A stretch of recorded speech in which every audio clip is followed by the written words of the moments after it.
இந்த AC cover பார்த்தீங்கன்னா நான் ஃப்ளிப்கார்ட்டில் 150 ருபீஸ் கொடுத்து வாங்கினேன். இது வாங்கி ஒரு 4 மாதம் கழித்து இதோட ரிவ்யூ போடுறேன். இப்போது இது ரொம்ப ஒர்த்துங்க. இது பார்க்கறதுக்கு ரொம்ப டீசெண்டாகவும் இருக்கும்.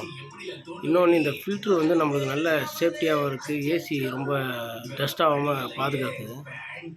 அதை காட்டுறேன் உங்களுக்கு பாருங்கள். தெரியுதா எவ்வளோ டஸ்ட் இருக்குன்னு? இவ்வளோ டஸ்ட்டும் வந்து டைரெக்டாக ஃபில்ட்ருக்கு போயிருந்தால் ஏசி சுத்தமாக கூலிங் வராது. இப்போ இதை ஃபில்ட்ரு கவர் பண்ணி ஏசியோட ஃபில்டரை சேஃப் பண்ணுறேன். நான் இதை க்ளீன் பண்ணுறேன். இதில் எவ்வளோ டஸ்ட் இருக்குன்றது நீங்களே பாருங்கள்.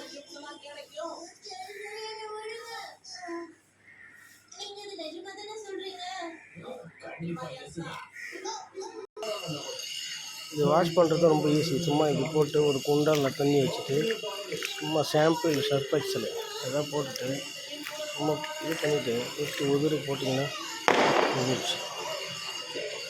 இந்த ஃபில்டரில் டஸ்ட்டு இருக்குது. இது வந்து பார்த்திங்கன்னா ஒரு 3 வீக்ஸ் டஸ்ட்டு. ஆனால் இதுவே இந்த அந்த கவர் போடாமல் இது எடுத்துருந்தானா இந்த ஃபில்டரை பார்க்கவே முடியாது, அவ்வளோ டஸ்ட் இருந்துருக்கும். அது ஒரு பெனிஃபிட்டு. இப்போ நான் க்ளீன் பண்ணி காட்டுறேன்.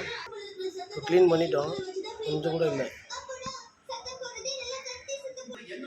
இதை பாருங்கள், அவ்வளோதான், ரெடி பண்ணி மாட்டியாச்சு.